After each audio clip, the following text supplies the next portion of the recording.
अम्मा मुझे क्वेश्चन समझ में नहीं आ रहा, बता दो। अरे बेटा तू काम क्यों परेशान करने आ जाता है, वहाँ बैठ जा। नहीं तो मैं करूँगा कैसे? ये राम तूने तो परेशान करके रख रखा है, देख रहा है ना पीछे से सांप देख रहे हैं, अगर पैसे नहीं दिए ना तो तेरी फीस कहाँ से भरूंगी। जा यहाँ से, घर जा। जरा किसके साथ आया यहाँ पे तू? मैं अपनी मम्मा के साथ आया हूँ। कहाँ है तेरी माँ? वो रही मेरी मम्मा। यहाँ आई आई ये आई पाई नहीं, इधर है। हाँ जी साहब, बुलाया आपने? क्या सुन रहा हूँ मैं? हैं? गलती हो गई साहब, कल से नहीं लेकर आऊंगी। गलती ये नहीं है कि तू इसे यहाँ पर लिया साइड पे, गलती ये है कि तू मजदूर होके इसे पढ़ा लिखा रही है। तू पागल वागल हो गई है क्या? भले ही हम मजदूर हैं लेकिन हम अपने लड़के को पढ़ाना चाहते हैं। हम नहीं चाहते जैसे हम धूप में मजदूरी करते हैं हमारा लड़का भी मजदूरी करे।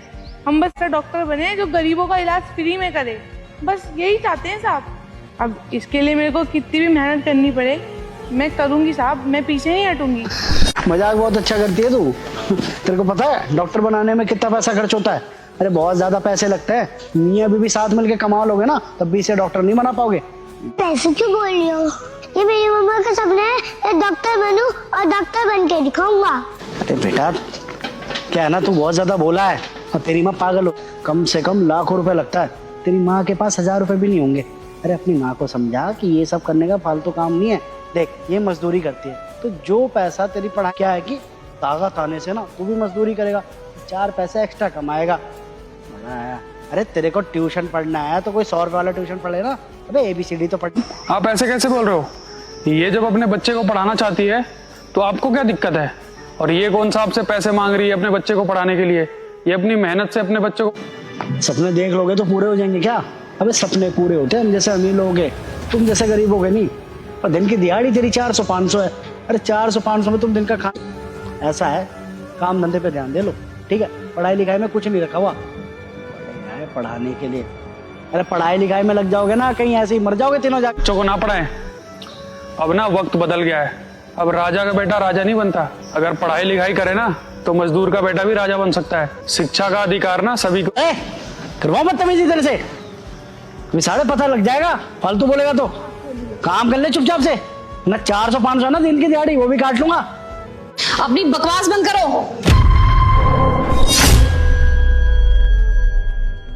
ओए मेरी बात सुनो तुम लोग, मैडम आ रही है अभी, ठीक है? तारीफ कर देना मेरी, ठीक है ना?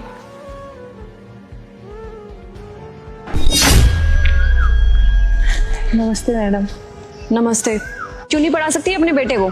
मैडम दरअसल क्या है ना कि ये लोग मजदूर है तो बस मैं इन्हें वही कह रहा था कि ये ना अपने बच्चे को पढ़ा रहे हैं, बेवकूफ़ी कर रहे हैं खाली पीली की। 100 रुपये कमाते हैं, वो इनकी दिहाड़ी है, उसी से खाना आता है इनके घर में। अब या तो ये अपने बच्चे को पढ़ा ले या अपना खाना खा ले, वही समझा रहा था बस, और कुछ नहीं। अच्छा बड़े समझदार हो, पैसे लेकर के अपने बेटे को पढ़ा दिए क्या, या तुमसे कुछ उधार लिया इसने? अच्छा चलो ये सब छोड़ो, मेरे को ये बताओ कि तुम्हारे पापा क्या काम करते थे? मैडम आपको मेरे पापा। कि तुम खानदानी अमीर हो या तुम्हारे पापा ने तुम्हें मेहनत करके पढ़ाया लिखाया फिर ये मुकाम हासिल करवाया? कहने को तो चौकीदार का काम करते थे वो, लेकिन कामयाब बना दिया उन्होंने मुझे। अच्छा क्या एक सिविल इंजीनियर बना सकते हैं तो ये मजदूरी करके अपने बेटे को डॉक्टर क्यों नहीं बना सकती? मैडम जी वो समय कुछ और था, जमाना कुछ और था। अब पहले अब वही बात मैं इन्हें समझा रहा था तो पता नहीं क्या बुरी लग गई। समय अभी भी वही है जतिन, बस तुम्हारी सोच का फर्क है। तुम पढ़ लिख करके भी अभी भी उसी सोच में अटके हुए हो। अरे शर्म करो जतिन। मुझे एक बात बताओ, तुमने अभी बताया ना कि तुम्हारे पापा एक चौकीदार का काम करते थे, तो तुम्हारे पापा ने भी इस तरीके के ताने तो सुने होंगे। जब तुम्हारी गरीबी खत्म होगी, आदमी की सबसे बड़ी गलती पता है क्या होती है? जब वो गरीब होता है तो सोचता है कि जब मैं अमीर हो जाऊंगा तो सारे गरीबों की मदद करूंगा, लेकिन जैसे ही वो अमीर हो जाता है ना वो सब कुछ भूल। अरे तुम्हें तो उसको बढ़ावा देना चाहिए। एक औरत होकर के वो अपने बच्चे को पढ़ाना चाहती है, लिखाना चाहती है, पूरा घर संभाल रही है, उसको बढ़ावा देने की जगह तुम उसको ताने मार रहे हो, तो तुम्हें मांगनी पड़ेगी। सलोनी से माफी मांगो अभी के अभी। जी देखिए, जाने अनजाने में मैंने आपसे जो कुछ भी बोला उसके लिए मुझे माफ़ कर दीजिए। आप उसे पढ़ा रहे लिखा रहे, ये तो बहुत प्रोत्साहन का काम हुआ ना, और मुझे तो आपका मनोबल बढ़ाना चाहिए। मैं ही आपसे उल्टी सीधी बातें कर रहा था। कोई बात नहीं, दोबारा ना कभी किसी के साथ ऐसा मत करना। चलो अब जाओ यहाँ से, काम करो अपना। जी मैडम। सलोनी, तुम्हारा बेटा डबल दिहाड़ी मिलेगी, एक तुम्हारे यहाँ काम करने की और दूसरा जो तुम्हारा बेटा पढ़ाई लिखाई करेगा ना उसकी। बस इसको तुम अच्छे से पढ़ाना लिखाना, एक दिन जरूर डॉक्टर बनेगा ये। क्यों मत बोलो बेटा, डॉक्टर बन के दिखाना और अपनी मम्मी का सर गर्व से ऊंचा करना, ठीक है? ये चल कुर्सी पे बैठ के पढ़ाई कर ले हमेशा।